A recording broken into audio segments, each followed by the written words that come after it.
How's it going, folks? CR here. And this week, several news organizations have been reporting on a man who was a prohibited person who was found to be in possession of several AR-15 lower receivers, had their charges dropped by the judge.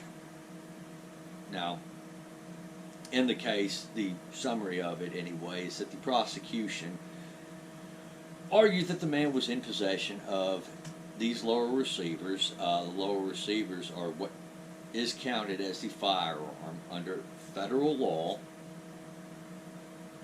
and therefore is a prohibited person in possession of a firearm. Now, the defense argued that all you're charging him with is, the possession of a simple lower receiver, well, several simple lower receivers, and that those lower receivers by themselves do not actually function as a firearm, despite what federal law actually says. Now, the judge sided with the defense on this one and dropped the charges, citing this. And for those of you who don't know what a lower receiver to an AR-15 is,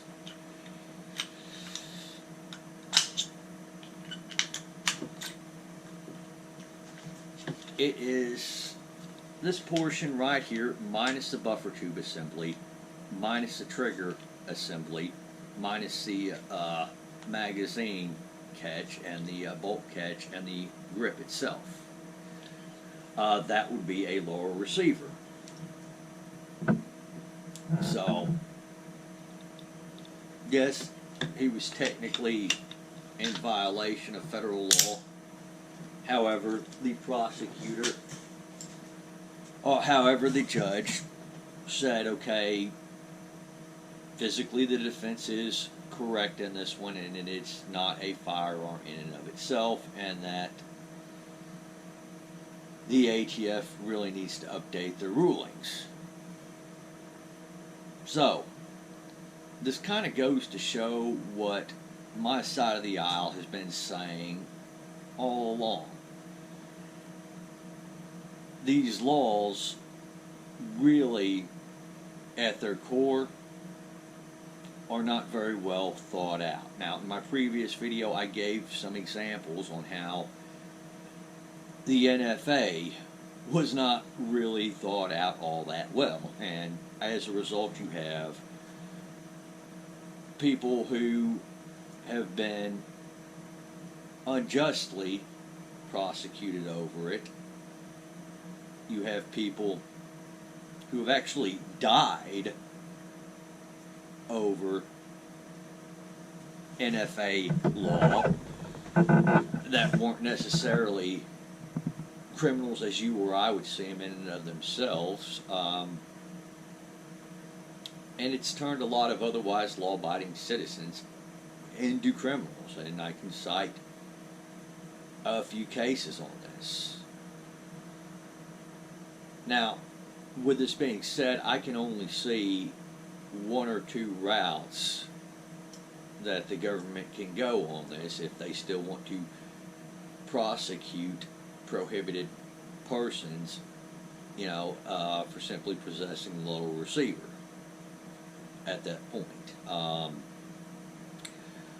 One is that Congress is going to have to actually change the law again, and depending on the language of the law, I can see a lot of subject for misinterpretation, abuse, and so on and so forth. Or they have to actually admit that maybe putting people in jail for simply possessing parts of a firearm is not really feasible from a legal sense. But this goes into an even broader theme I've said, and people on my side of the aisle have said for quite some time. You're not going to legislate away crime or anything like that. You're just simply not going to do that. You actually have to look a little bit deeper into that, and then you have to realize that we still live in the real world. Bad things are still going to happen.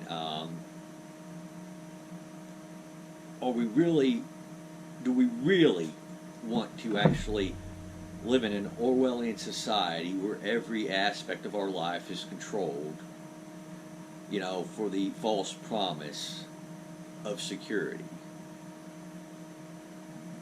I mean, is that really the route we want to go? Because that, at the end of the day, will end up being where we end up if we keep on going down this path of, well, something bad happened I didn't like. What laws can we pass to mitigate this or to prevent this from happening in the future? We are at that point in many cases. And in fact, there's a video that I think Sargon of Akkad puts out, The Politics of Demolition Man. And I normally don't like to use fiction, as kind of an arguing point for things. However, I can see a purpose for this, and the reason why I don't is because, something fictitious like Demolition Man or something of that nature, it's all under control of the writer, so the writer can, take liberty, to put in whatever they want. But anyway, Sargon of Akkad ends up pointing out that, this is a really sanitized society, and thus they haven't had any problems with violence in recent history. So their citizens and their police force have no idea on how to deal with a genuinely violent person who doesn't give a shit about the law. They're pretty much helpless at that point to deal with it. And he's got a point. I mean, we're seeing some of this stuff happen in Europe, where for the longest time they've had a population of much more docile people than we have in the U.S. And thus, when the police actually do have to deal with somebody who is not quite as docile, who is not quite as subservient, who is not going peacefully, they have a much harder time dealing with them. So there's one major problem with it, but it stems again, as I say, into a much larger problem I see with the mentality of society in general. I mean, this goes even so much as to Facebook posts. And what I mean by that is you have companies like Facebook, YouTube, who are censoring content simply because it hurts somebody's feelings. And the more and more we do this, the more and more we insulate people from things that are not so comfortable, the less capable they become of handling any sort of adversity whatsoever. Not just physical violence, but things such as opinions that are uncomfortable for them to hear. I mean, hell, it was just recently we had there was a 19-year-old who went on international news and said that we should consider not teaching World War II history anymore because it might be damaging to the mental health of some people. And this is how bad it's got. I mean, so with this being said, where do we draw the line on this one? Where do we draw the line to say, okay, look, we've already done enough. we live in an imperfect world. You know, it is time to stop going after people's freedom simply to make other people comfortable or feel safe. And I say feel safe for a very specific reason, because it really doesn't do much more than make some people feel safe. It doesn't actually make them any safer. But at what point do we realize that we still live in the real world? We still have the laws of physics that apply. So, with that being said, guys, take some time to think about this. Speak up in the comments section. Tell me what you think in the comments section. I really do need to shut my phone off. Anyway, the reason why I'm saying we need to continue to comment on this, why I'm asking for y'all's input, is because we need to keep this discussion going. While, yes, there are a lot of aspects of this discussion that are incredibly uncomfortable to talk about, and probably YouTube and a lot of other people who run social media platforms, or, you know, just in general, don't want these discussions to be had. They're incredibly uncomfortable, to say the least, but they need to be had. Because I think a lot of people have not thought about the ramifications of what they're doing could have. Perfect example, I was in a discussion on another platform earlier this week with somebody who claimed to be a human rights worker at the UN. Now, I don't know if this person is making it up, or if they seriously want people to believe that, or what the case is. It is irrelevant. I responded to this person. We got into a bit of a argument on this topic, and it was mainly about banning semi-automatics. It got to the point where I said, as a response, okay, well, I'm not turning mine in, and I know I'm not the only one. It ain't happening. I followed it up with, I just told you I'm not turning mine in, and I'm not the only one. How many people are you willing to see die over this? The person responded, well, we'll just put you in jail until you turn your stuff in or the police find all your stuff.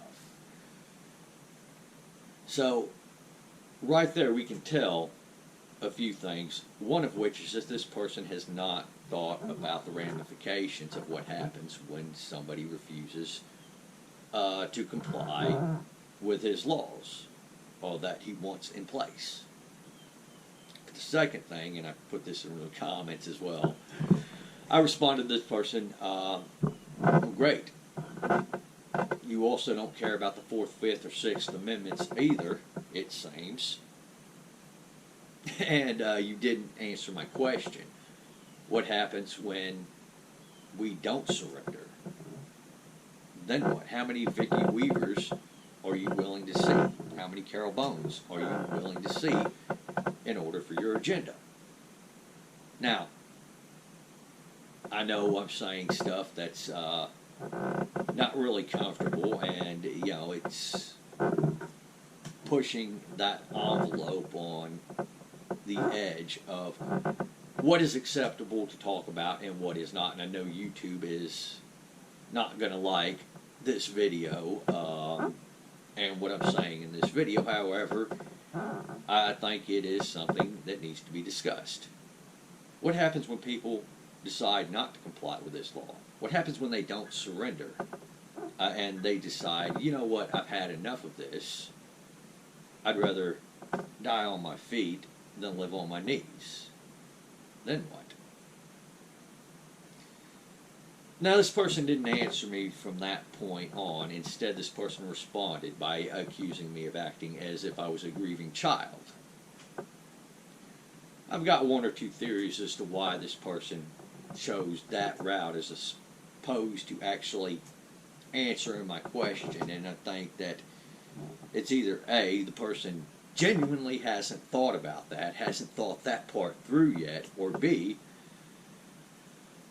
the person understands that this is going to be the case, but they understand it's going to sound really bad for them if they actually come out and say it. So, yeah. That is something that needs to be discussed. You know, especially when you're talking about something that could very well cost somebody their lives. And I know I've said this before, but some of these gun laws have cost people who were otherwise law-abiding, who weren't criminals, who didn't have any nefarious intentions, their lives and their freedom. So, that is a discussion that we do need to have. And one other thing before I forget, yes, I am very well aware that some gun controllers may have the most noble intentions in the world. With that being said, having noble intentions is not good enough. You have to actually think about the negative ramifications of what you advocate for.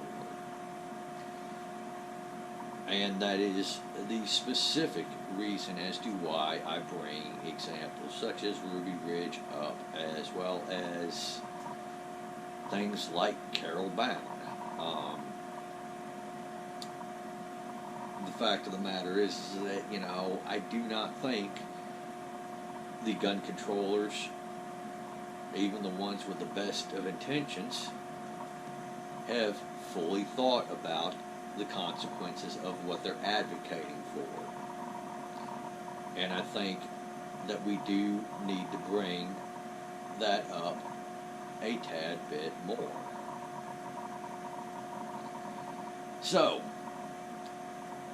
again, as I say, thank you all for watching. Remember to comment, keep this discussion going. Y'all take her easy out there and have a great day.